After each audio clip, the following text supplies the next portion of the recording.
ridiculously excited. Now, in preparation for Le Mans, I've made a few changes to the car, and this video is to show exactly what I've done.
So some doggers have just left. You might have, yeah, they've just gone. And I'm here on my own in the dogging area, and my car is behind me. You might be able to see a little bit of it. It's a little hint. Obviously you've seen it in the thumbnail, so you know roughly what it looks like. So without further ado, I will show you the car.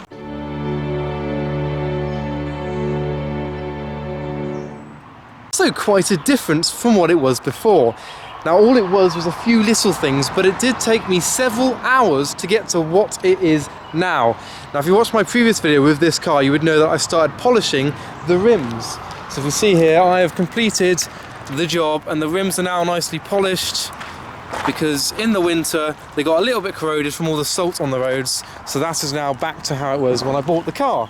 Oh, go away. And you may notice for the next part, I've kind of moved location because two cars turned up with some people who were kind of waiting for me to move on. No idea what they were probably up to, but genuinely that actually happened. So I'm in a new location by someone's house, and yes, I shall continue. So the wheels were the first thing I got up to. Now you'll also notice the nice shine to the paintwork, which it did already have, but it had a layer of wax on it from when I bought it, but that's not enough to really revitalize the paintwork. So I have fully detailed the paint, got rid of all the swirl marks, and then put a layer of protection over the top. So it really pops in the light. So I needed quite a harsh cut to get into the swirl marks because it was really, really bad. I don't know if it had ever been done in all of its years of existence. So now it's better. However, a little bit deeper down in the paint, there's a few like water stains from when it's had water dry on it. So it's really important to dry a car after washing it, because that happens. Water stains even deeper in the paint than scratches. So I didn't bother going too mad getting all the really harsh scratches off, or all the water stains off, but it's so much better than it was before. I'm really pleased with it.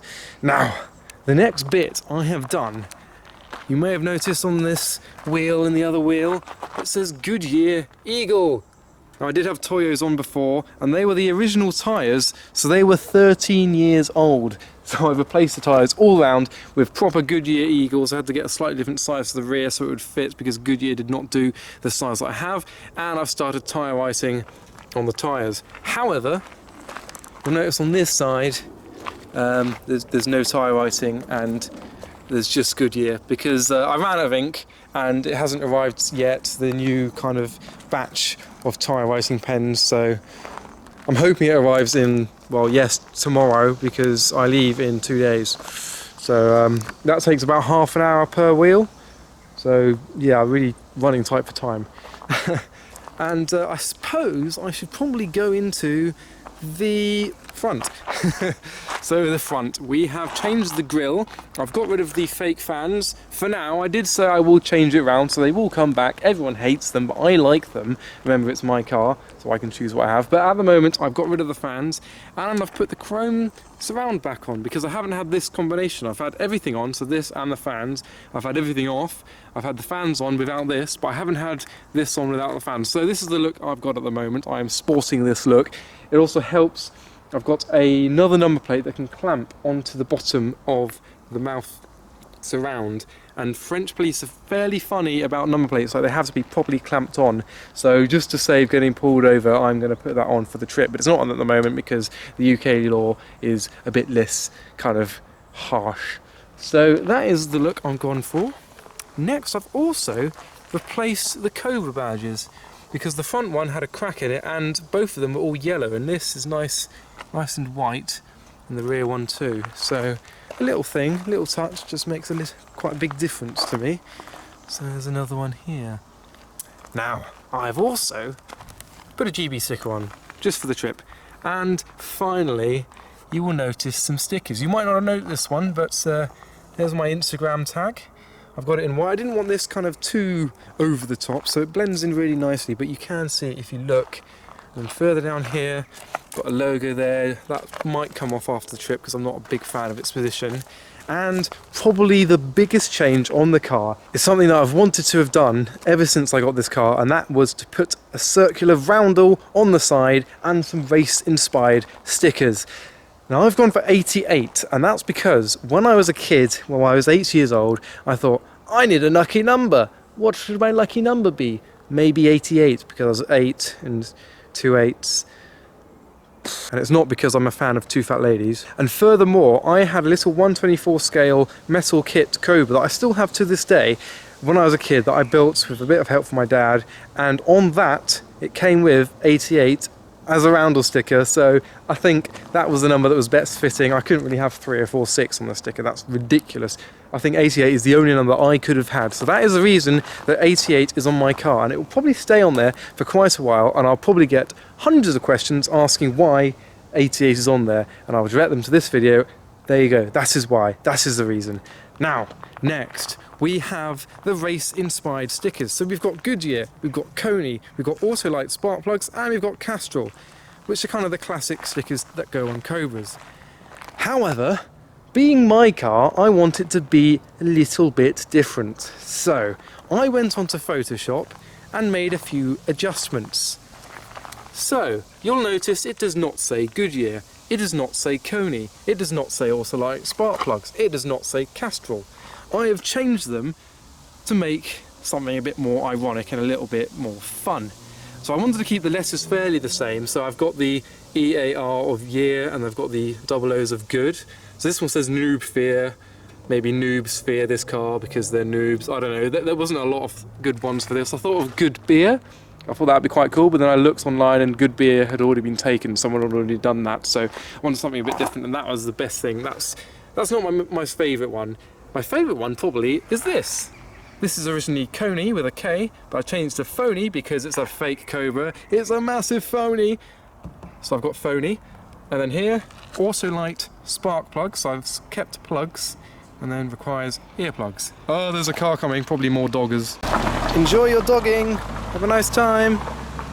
And finally, we've got Fast Rep.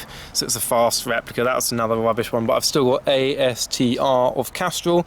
So the idea behind that is they all look pretty much similar from a distance. I didn't want it to have completely different lettering, so we've still got a bit of the kind of the pattern in there. So that is the look of my car. So I will hop in and say a little bit more about my trip. Ah yes, now whilst I'm in here I will also show you something else I've done. I've got my Adam C logo here, just a subtle one I had left over. I thought that's a nice little place to put it. So yeah. So I will be going down on Friday morning, about 2 AM I'm waking up, and that is in 2 days time from when I'm filming this video now. And I'll be driving down, as I said, with my dad. He will be sharing the driving, so we'll be swapping over from the passenger seat, driver's seat, and I will be doing some videoing for your viewing pleasure.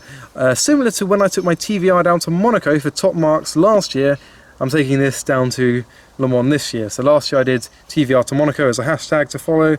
This year I'm doing Cobra to Le Mans, so go follow that hashtag if you want to see all the posts that I do.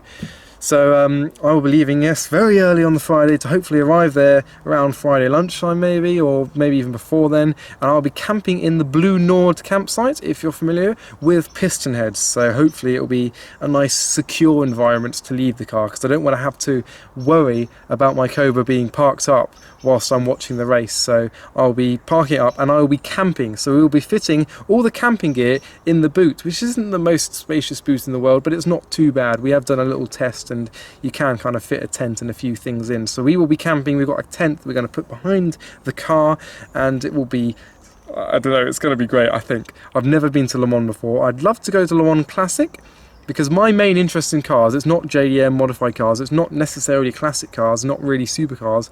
My favourite kind of cars are Le Mans cars from the 90s and the 80s. So you've got like McLaren F1 GTRs, Porsche 911 GT1s, CLK GTRs, and you've got the earlier ones like the 917Ks, the 787Bs, and you've got even earlier ones like Cobras and the like. So that is my main interest. So I think Le Mans Classic would really be something I'm interested in. So in 2 years' time, when that's next on, I hopefully want to go down to that. Maybe in this Cobra, maybe in something else if I have something else by then. But I wanted to do proper Le Mans 24-hour first for obvious reasons. It's the proper thing, so I'm doing it this year. Me and my dad have always discussed to do it, so we're going to do it this year. We're going to go for it. He wanted to take the Noble, but it ends up being twice the cost to have two cars for most things, so it just wasn't really a good idea to have two cars with us, like two pitches, two tickets for the tube, to the Channel Ferry and everything. So yeah, we're both going in the Cobra. So as I say, I will be filming the journey down, I'll be filming the experience. I hope to get some of the action of maybe Mad Friday, but who knows. We don't really know what's going to happen, because Jamiroquai are playing. We're both fans of Jamiroquai on the Friday night, which is when some of the antics happen in the car park. So I don't know, I'm just going to enjoy myself. I'm not there to film, but I will be filming whilst being there.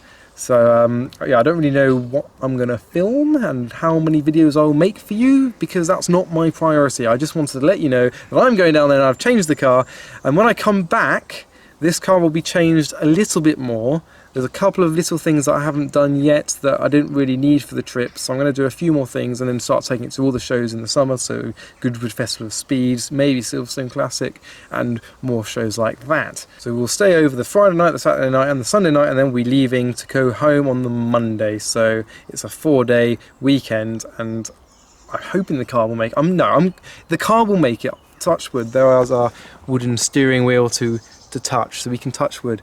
The car, I do say this is my most reliable car, more reliable than the MGB and the RX-8, so I do trust it. And the TVR, that got me to Monaco and back, so this should get me to Le Mans and back, hopefully. Yes, it will. It will.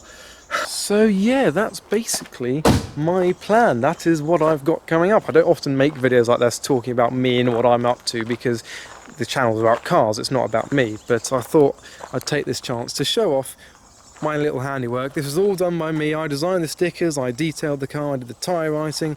I didn't change the tyres myself, I didn't print the stickers myself, but the rest, everything I could do, I did myself. Whilst I'm here, I might as well show you the engine bay. I've cleaned it up a little bit, but it was already pretty mint. So yes, it is a Chevrolet engine. It should be a Ford engine, but I did not buy the car for the engine. I bought the car for the way it looks, and you've got to agree, it looks pretty stunning in the Ford Imperial blue colour, white Wimbledon stripes, but you can't really complain. It goes like a bat out of hell, and it looks amazing, and it sounds amazing. But if eventually this engine does go pop, I probably will put a Ford engine in it, but it's not my main priority. It's a replica, it's not like it's a real car, and everyone engine swaps cars. They put Prius engines into P1s, or no, they don't do that. So that was my car. I'm sure I've forgotten something, because I have done quite a lot to this. I'm sure there's something else that I've forgotten about, like I've got a new radiator as well, but you did know that. So don't forget to follow me on Instagram to keep an update for all the stuff I've been getting up to with this car, including the live updates for my trip to Le Mans and back, and follow the little Cobra to Le Mans hashtag if you want to follow the distinct posts of Le Mans trips. I will be still uploading other videos whilst I'm away. I'll schedule them, so you'll still get a few YouTube videos whilst I'm there.